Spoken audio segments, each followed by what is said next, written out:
Welcome back, class. We are now on the final lecture, which is lecture number 11 of the topic vectors.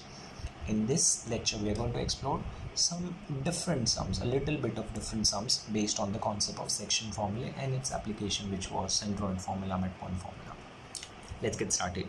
The first question that we get to see in this lecture is point R divides the line joining A and B in the ratio 3:2. सिर्फ इतना information पढ़ने के बाद understand class. This is A, this is B, and this is R, which is dividing segment AB in the section 3:2. हमें find करना है the coordinates of B. So this is missing. So obviously this would be given and this would be given. Technically speaking हमें A और B के coordinates given होते थे या फिर उनके position vector और हमें R पता करना होता था. But अब situation थोड़ा change कर दिया. So सबसे पहले हम mention करेंगे by section formula for internal division class.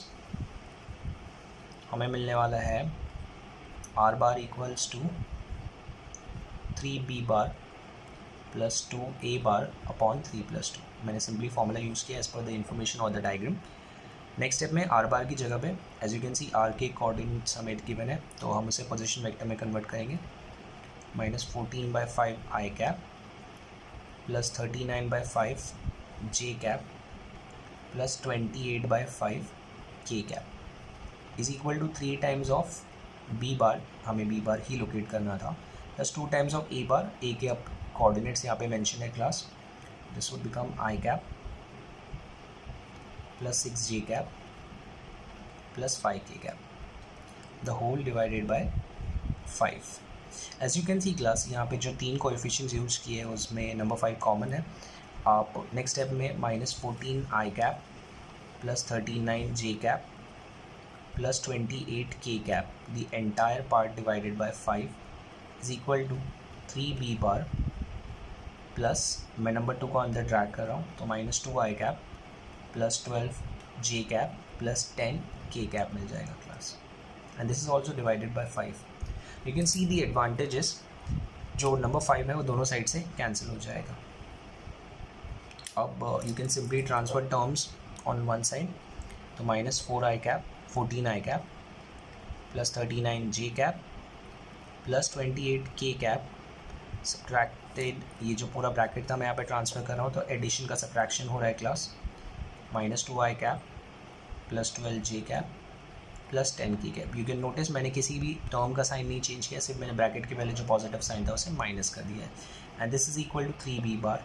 Therefore we can say 3b bar is equal to -14 plus 2 is suppose to be -12, 39 - 12 is supposed to be 27, and 28 - 10 is going to give you 18. आप देख सकते हैं, notice कीजिए तीनों coefficients में 3 common निकल सकता है class. So by taking 3 common you will be having -4 I cap plus 9 J cap plus 6 के कैप, जिसमें से दोनों साइड से अब नंबर 3 को कैंसिल किया जा सकता है. जैसे हमने कैंसिलेशन कर दिया है class, we are getting the final value for the position vector of point B which is B bar. But अगर आप क्वेश्चन ध्यान से पढ़ेंगे, उन्होंने बहुत क्लियरली बोला है find the coordinates of B. So therefore will say B corresponds to -4 9 6. These are the coordinates of point B. easy it is. We come to the next question class. Second question based on this concept. This question states two vertices of a triangle are given to you, A and B. Centroid of the triangle ka location is also given. We need to find the coordinates of the third vertex. So this is actually a question based on centroid formula. So we'll mention by centroid formula G bar will be equal to A bar plus B bar plus C bar upon 3 as the name of the triangle is ABC. Next step में मैं बोल सकता हूँ 3 times of G bar is equal to A bar plus B bar plus C bar. ये missing है class, ध्यान रखिए. अब हम क्विकली जो भी पता है उसे सब्स्टिट्यूट करते हैं. G bar stands for the position vector of the centroid.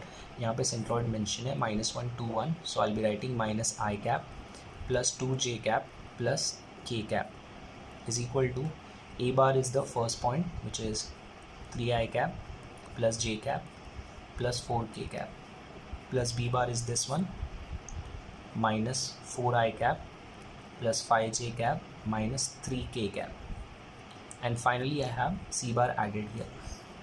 So class, opening the brackets, minus 3 I cap plus 6 j cap plus 3 k cap is equal to, यहाँ पे like terms को add कर रहा हूँ मैं.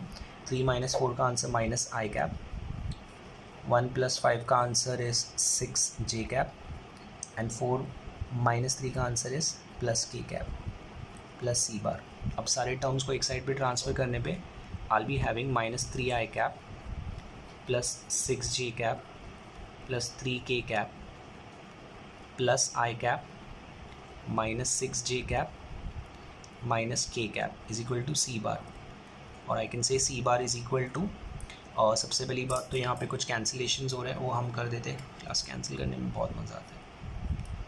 And minus 3 plus 1 is going to give you minus 2 I cap, and 3k minus k is going to give you plus 2k cap. इन्होंने बोला है find the coordinates of the third vertex, so we'll be saying therefore c corresponds to minus 2, 0 and 2 based on the position vector. I hope आपको ये समझ में आया class, हमने किस तरह से कैलकुलेशन किया एंड किस तरह से हमने फाइंड किया the coordinates of the missing vertex, the third vertex of the triangle. आगे बढ़ सकते हैं हम नेक्स्ट क्वेश्चन पे. चलिए देखते हैं इन्फॉर्मेशन में क्या गिवन है. Now this is based on a tetrahedron. They are saying the name of the tetrahedron is OABC, जिसमें से ए गिवन है, बी गिवन है, सी गिवन है class, and this is suppose to be the centroid as per the information. हमें find करना है distance of P which is having coordinates a b c from the origin. तो इसके लिए basically हमें 3 values की ज़रूरत है, a b c पता चलेगा तभी तो कैलकुलेशन आगे बढ़ेगी ना क्लास. a b c पता करने के लिए I'll mention by centroid formula for a tetrahedron. हमें मिलना चाहिए g bar equals to a bar plus B bar plus C bar plus O bar over 4. As you can see the name of the tetrahedron is OABC, जिसमें ABC present है and this stands for the origin. Therefore we can say 4 times of G bar is equal to A bar plus B bar plus C bar. अब मैं O bar नहीं लिख रहा हूँ class, because O bar stand for the origin which is having the coordinates 0 0 0, तो उससे calculation में कुछ फ़र्क ही नहीं पड़ता है. और 4 टाइम्स ऑफ, यहाँ पे उन्होंने जी बहुत क्लियरली मेंशन किया है, 1 2 minus 1, so it will become I plus 2j minus K. A bar की जगह पे you will be having A I cap plus 2 J cap plus 3 K cap. B bar की जगह पे you have got I cap plus B J cap plus 2 K cap, and finally in place of C bar we have 2 I cap plus j cap plus c k cap. Now class, will be very smart. Left hand side पे हम brackets open कर देंगे. Will get 4 I cap plus 8 j cap minus 4 k cap which is equal to, यहाँ पे हमें simply terms को add करना है जो लाइक टर्म्स है. तो a plus 1 plus 2 which becomes a plus 3. a plus 3 I cap के साथ आएगा. Next one would be 2 plus 1 which is 3 plus b या b प्लस 3, जो भी आपको बोलना है. ये j कैप के साथ आ गया. And finally 3 plus 2 is 5, 5 plus c, so this become c plus 5. So class यहाँ पे सिंपली कोएफिशिएंट्स इक्वेट करने हैं. I mention by equality of vectors. So हम करस्पॉन्डिंग कोएफिशिएंट्स कंपेयर कर रहे हैं क्लास. तो a प्लस 3 4 के बराबर होना चाहिए.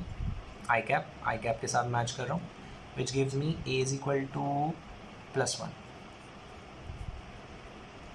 Next b plus 3 should be equal to 8. which gives me b is equal to 5, and finally c plus 5 should be equal to -4, which technically gives c is equal to -9. So class ABC मिलने के बाद we have actually calculated the location of point P. Therefore, distance of P, A, B, C from origin, we are talking about origin class. So distance formula जब use करेंगे तो आपको simply यहाँ पे इन coefficients का स्क्वायर करना है, 1 square, 5 square and -9 का square, that's it. So you'll be getting 1 plus 25 plus 81. इनको प्रॉपर्ली ऐड करने पे we should be getting the answer is root of 107 units. Distance है तो यूनिट्स मेंशन कर देंगे. And with this I hope you have understood how we have calculated and we got the answer. आगे बढ़ते class, next sum पे जाते हैं. अब ये क्वेश्चन थोड़ा अलग है, आप इसे इंपॉर्टेंट मार्क कर सकते हैं. So class, in this question they are saying if the points A, B and C are collinear, then find number 1 the ratio in which point C divides the line segment AB and the values of P and Q. So class, पहली बात तो यहाँ पे इन्होंने mention नहीं किया कि point C segment AB को इंटरनली डिवाइड कर रहा है कि एक्सटर्नली डिवाइड कर रहा है. आपको एक स्टैंडर्ड अजम्पशन से चलना है. आप एक्सटर्नल डिवीजन के साथ भी जा सकते हैं, इंटरनल डिवीजन के साथ भी जा सकते हैं. तो मैं फ़िलहाल अज्यूम कर रहा हूँ कि पॉइंट C सेगमेंट AB को इंटरनली डिवाइड करिए क्लास. तो मेरा डायग्राम कुछ इस तरह होगा. अल है सेगमेंट AB जिसके मुझे कोऑर्डिनेट्स पता है. अब कहीं पे पॉइंट C होगा जिसके मुझे कोऑर्डिनेट्स पता है. m/n मेरे लिए मिसिंग है. फ़िलहाल m/n अगर मैं अज्यूम करता हूँ तो I am talking about 2 unknowns. मैं m/n की जगह पे क्लास एक स्टैंडर्ड सा कंपैरिजन रखता हूँ. मैं m/1 रखूँगा. अब m आपको एक नेचुरल नंबर भी आ सकता है, नेगेटिव नंबर भी आ सकता है, फ्रैक्शन भी आ सकता है. नेचुरल नंबर आया तो आपका अजम्पशन एब्सोल्युटली करेक्ट था, जो भी आंसर आएगा वो फिट हो गया. अगर आपको फ्रैक्शन में आता है क्लास फॉर एग्जांपल 3/5, तो समझ जाइए कि फर्स्ट पोर्शन 3 यूनिट्स का था और नेक्स्ट वाला 5 यूनिट्स का था. अगर आपको m का वैल्यू नेगेटिव आता है तो समझ जाइए कि यहाँ पे इंटरनल नहीं एक्सटर्नल डिवीजन होने वाला है. So based on the values you can actually estimate कि आप सही जा रहे हैं कि गलत जा रहे हैं. अभी फ़िलहाल हमने जो भी अजम्पशन किया हम उसे नोट डाउन करते हैं. Let C divide segment AB internally in the ratio m/1. So अब मैं सेक्शन फॉर्मूला यूज़ करूँगा. therefore by section formula for internal division you will be having class C bar equals to MB bar plus A bar upon m+1. अभी m+1 cross multiply होके यहाँ पे आ जाएगा. You will be getting m+1 times of C bar is equal to MB bar plus A bar. अब आप C बार, B बार और A बार का पोजीशन वेक्टर्स यहाँ पे सब्स्टिट्यूट कर सकते हैं बेस्ड ऑन द इन्फॉर्मेशन. सबसे पहले C bar, you can C C bar is given over here -330, तो ये बन जाएगा -3i cap plus 3j cap. 0k cap लिखने की ज़रूरत नहीं है. Next one is B bar. B bar is present over here -1 Q3, तो -i cap plus QJ cap plus 3k cap plus finally A bar is this 30p, so 3i cap plus pk cap. अच्छा class हमें यहाँ पे brackets को open कर देना चाहिए. तो I will be getting m+1 with -3, so -3m -3 times of I cap. The next one would be 3m plus 3 times of j cap is equal to, अगर आप यहाँ पे बैलेंस करना चाहें तो ये आपको बन जाएगा -m and this will be 3, so -m plus 3 times of I cap mq times of j cap, and finally this is 3m plus p times of k cap. So class I hope आपको समझ में आएगी हमने calculations कैसे किया है। ये calculation में प्लीज़ मिस्टेक मत कीजिए, इसे फोकस से कीजिए, थोड़ा कंफ्यूजिंग हो सकता है but if you are focused everything will be sorted. Now हमें simply equality of vectors use करना है। So by equality of vectors मैं ऐसे किसी एक पार्ट को टारगेट करूँगा जहाँ से मुझे m का वैल्यू मिल जाए, because m will give me the ratio, ratio मिलने के बाद मैं क्वेश्चन को आगे बढ़ा सकता हूँ। तो एज यू कैन सी अगर हम आई कैप के कोएफिशिएंट्स को मैच करें तो सिर्फ m और नंबर्स का गेम होगा। So you will be getting -3m - 3 is equal to -m + 3 which becomes -3m + m is equal to 3 + 3 which technically gives you -2m is equal to 6 and m would be equal to -3। मैंने आपको पहले बताया था class m अगर negative आया तो हमारा जो अजम्पशन था वो गलत हो गया। It is actually based on external division, यहाँ पे इंटरनल नहीं एक्सटर्नल डिवीजन हुआ है, बट ये जो नंबर है वो हमारे काम का है तो हम लास्ट में मेंशन करेंगे। Therefore point C divides segment AB externally in the ratio 3:1। So I hope आपको क्लास ये समझ में आया कि हमने ये फर्स्ट पार्ट कैसे एग्जीक्यूट किया है। नाउ नेक्स्ट पार्ट में उन्होंने बोला है you need to find the values of P and Q, जो बहुत ही सिंपल बन जाएगा आपके लिए। आप पी एंड क्यू का वैल्यू फाइंड करने के लिए इक्वालिटी ऑफ वेक्टर्स को वापस से यूज़ कर लीजिए। यहाँ पे देखिए 3m + 3 एंड यहाँ पे MQ मिल रहा है आपको, तो हम लिख देंगे 3m + 3 is equal to MQ। मैं m की जगह पे उसका करस्पॉन्डिंग वैल्यू डाल देता हूँ, तो ये मेरे लिए बन जाएगा 3 times of -3 + 3 is equal to -3Q। As a result आपको मिलेगा -9 + 3 विच इज़ -6, तो -6 is equal to -3Q। Cancellation करने पे आपको Q का वैल्यू मिल जाएगा class which is equal to positive. So I hope आपको समझा हमने यहाँ पे Q का वैल्यू कैसे लोकेट किया है क्लास। Q का वैल्यू मिलने के साथ साथ आप यहाँ पर P का वैल्यू भी फाइंड कर सकते हैं। अब P का वैल्यू फाइंड करने के लिए आपके पास फाइनल ये वैल्यू बची जिसे अभी तक हमने कंपेयर नहीं किया है। So finally I will be having 3m + P जो K कैप के साथ अटैच है, यहाँ पे K कैप एब्सेंट है तो 0 एंड M के लिए हमने -3 ऑलरेडी फाइंड कर लिया था is equal to 0 which gives me P is equal to +9। So I hope class आपको समझ में आया है हमने यहाँ पे Q एंड P का वैल्यू कैसे फाइंड किया। With this question I come to the next one. This was question number 4। Question number 5 पे जाते हैं हम और इसे रीड करते हैं। Now this is the penultimate question of the lecture, थोड़ा अलग, थोड़ा interesting. It would be based on a diagram so that हम इसे अच्छे से और समझ सके क्लास। इन्होंने बोला है in triangle OAB there is a triangle, E is the midpoint of OB and D is the point on AB such that AD is to DB is equal to 2:1. If OD and AE intersect at P, then determine the ratio OP is to PD using vector method। Interesting question class. Diagram की बात कर रहा था मैं, diagram बना देते हैं। Question के हिसाब से यहाँ पे एक ट्राइंगल है OAB, ये मेरा ओरिजिन O बन गया, ये A बन गया, ये B बन गया। उन्होंने बोला है E is the mid point of OB, ये E बन गया, this is the mid point of OB। हम इसे आराम से लोकेट कर सकते हैं। एट द सेम टाइम उन्होंने बोला है D is a point of AB such that AD is to DB is equal to 2:1। ये 2 है और ये 1 है। If OD and AE intersected P, तो OD को हम यहाँ पे ज्वाइन कर देते क्लास एंड AE को भी ज्वाइन कर देते हैं। We understand they meet at a point, ये पॉइंट P है।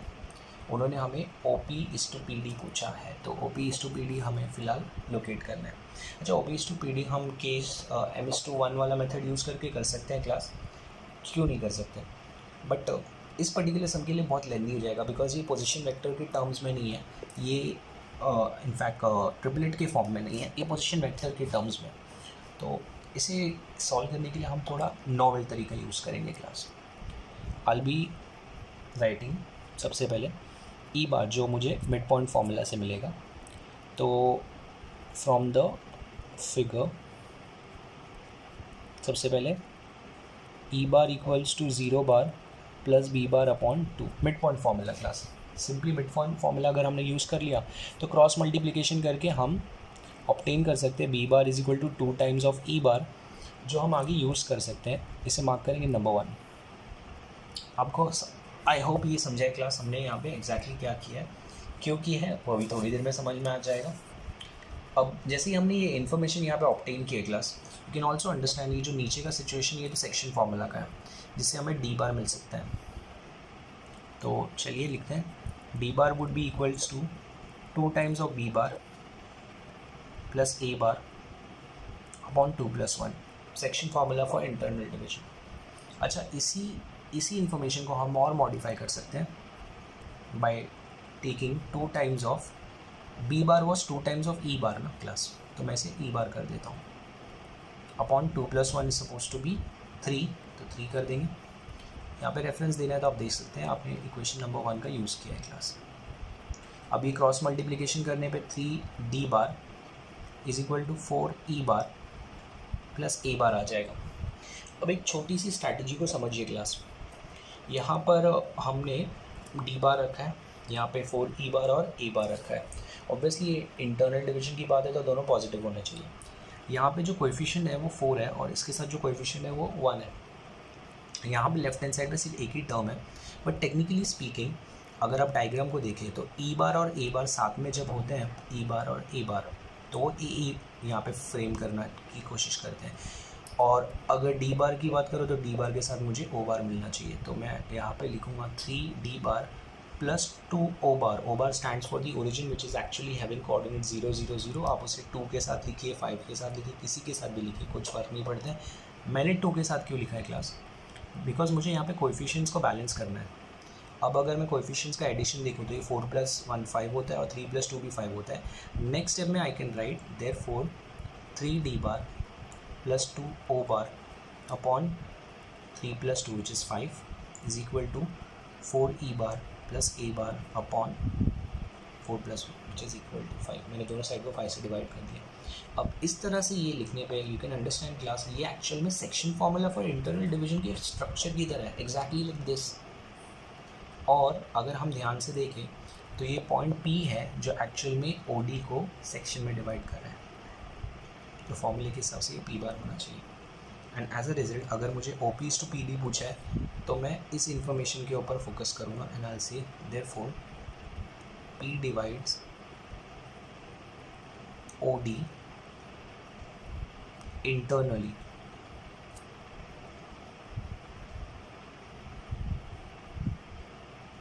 in the ratio 3:2, that is OP upon PD is equal to 3:2, जो उन्होंने पूछा था क्लास। तो क्लास आपको आई होप ये मेथड समझा है। ये थोड़ा डिफरेंट मेथड था, थोड़ा लॉजिकल मेथड था, थोड़ा दिमाग चलाइए, थोड़ी अपनी सोच को बढ़ाइए, तभी तो हम आगे बढ़ेंगे। आगे बढ़ते हैं next question. So class, we finally come to the last question of this lecture and the last question of the chapter. Now information states D and E divide sides BC and CA of a triangle in the ratio 2:3 respectively. ये statement को समझना बहुत ज़रूरी है class, और इसे समझने के लिए मैं quickly डायग्राम पे जाता हूँ। हम एक डायग्राम बनाएंगे यहाँ पे, इसका नाम ABC है फॉर दिस ट्राइंगल। क्वेश्चन में उन्होंने बोला है D and E divide sides BC, तो D डिवाइड कर रहा है साइड BC को,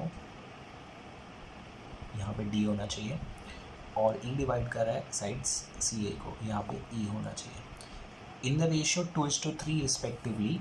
सो क्लास ये तो आपने 2:3 लिख दिया, आप इधर 2:3 मत लिखिए प्लीज़, उसे उल्टा करके लिखिए, otherwise you will get a parallel line.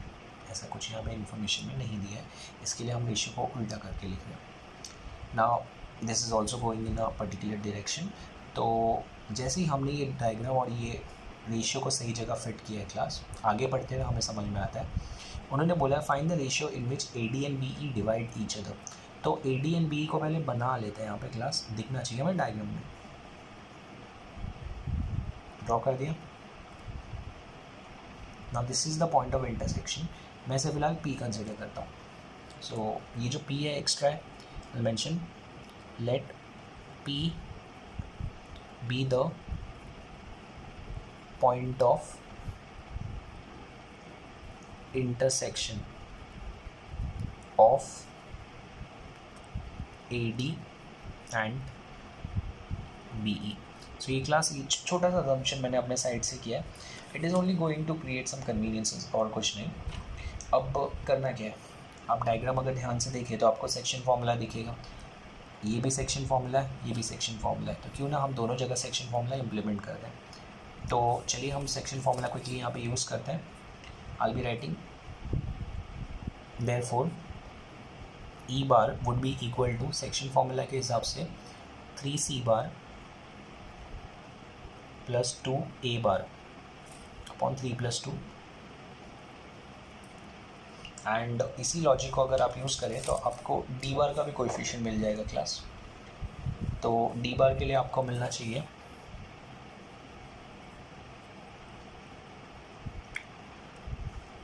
2C bar plus 3B bar upon 2 + 3. Now what's the advantage over here class? As you can see इन दोनों फॉर्मूले में C bar is something which is like a common link. आपको common link यहाँ पे use कर सकते हैं और उस कॉमन लिंक को यहाँ पे सब्स्टिट्यूट कर सकते हैं. तो कोई भी एक इक्वेशन को मैं मॉडिफाई करता हूँ. फॉर एग्जांपल ओवर हियर अगर आप मॉडिफाई करना चाहें तो आप बोल सकते हैं 5E bar minus 2A bar the whole divided by 3 is equal to C bar. आप ये खुद से वेरीफाई कीजिए क्लास, हमने ये कैसे ऑब्टेन किया है. आप एक बार ये फिगर आउट कर सकते हैं. तो इसे मैं सब्स्टिट्यूट कर देता हूँ. D bar would be equal to 2 times of the substitution which is 5E bar minus 2A bar upon 3 plus 3B bar. And this entire part is divided by 2 + 3 which is suppose to be 5, जो next step में यहाँ पे जाके multiply हो जाएगा. तो next step में you will have class 5D bar equals to this part which is 10E bar minus 4A bar upon 3 plus 3B bar. अच्छा, आपको अगर ये फ्रैक्शन का नंबर 3 हटाना है तो आप सबको 3 से मल्टीप्लाई कर सकते हैं. एक मेथड वो भी है. तो अगर मैं सबको 3 से मल्टीप्लाई कर दूँ क्लास तो I will be getting 15D bar is equal to, ये डिनोमिनेटर गायब हो जाएगा और ये बेचारा भी 3 से मल्टीप्लाई हो जाएगा 9B बार. अब क्लास देखिए, डायग्राम को देखिए और कुछ दिमाग लगाइए जैसे हमने लास्ट सम में यूज़ किया था. AD is the first segment that we are talking about. AD में A और D की ज़रूरत है हमें. तो D तो हमारे पास यहाँ पे पहले से, मुझे A को यहाँ पे सिंपली ड्रैग करना है. तो मैं लिखने वाला हूँ नेक्स्ट स्टेप में 15D bar plus 4A bar is equal to, सिर्फ एक पार्ट के बारे में सोचा, दूसरा पार्ट है ना ऑटोमेटिकली फिट हो जाएगा class. You can see this is B and E which will actually frame BE. अब जैसे ही आप ये समझ गए, आपको भी दिखना चाहिए इन दोनों के कोएफिशिएंट्स का एडिशन है 19 और इन दोनों के कोएफिशिएंट्स का एडिशन भी 19 है. तो हमें दोनों साइड को 19 से डिवाइड करना है इस तरह. 19 is equal to this divided by 19. अब अगर आप ध्यान से देखें, दिमाग लगाए क्लास, तो आपको रियलाइज़ होगा अरे ये तो सेक्शन फॉर्मूला है और AD और BE के सेक्शंस को क्रिएट करने के लिए रिस्पॉन्सिबल है पॉइंट P. सेक्शन फॉर्मूला के हिसाब से हमें P बार मिल गया. तो I can now right therefore P divides AD in the ratio 15:4 and BE in the ratio 10:9. आप देख सकते हैं क्लास, मैंने सिर्फ यहाँ पे कोएफिशिएंट्स का यूज़ किया है. उन्होंने पूछा था find the ratio in which AD and BE divide each other. तो all right therefore AD and BE divide each other in the ratio, सबसे पहले AD आया तो AD के लिए इट वॉज 15:4 and BE के लिए it was 10:9 respectively. With this, we are done with this lecture. And obviously, we are done with the chapter as well. So class, thank you so much for bearing with me, and I hope you'll start your practice now, and I hope you'll also master the chapter. All the best and take care. Thank you.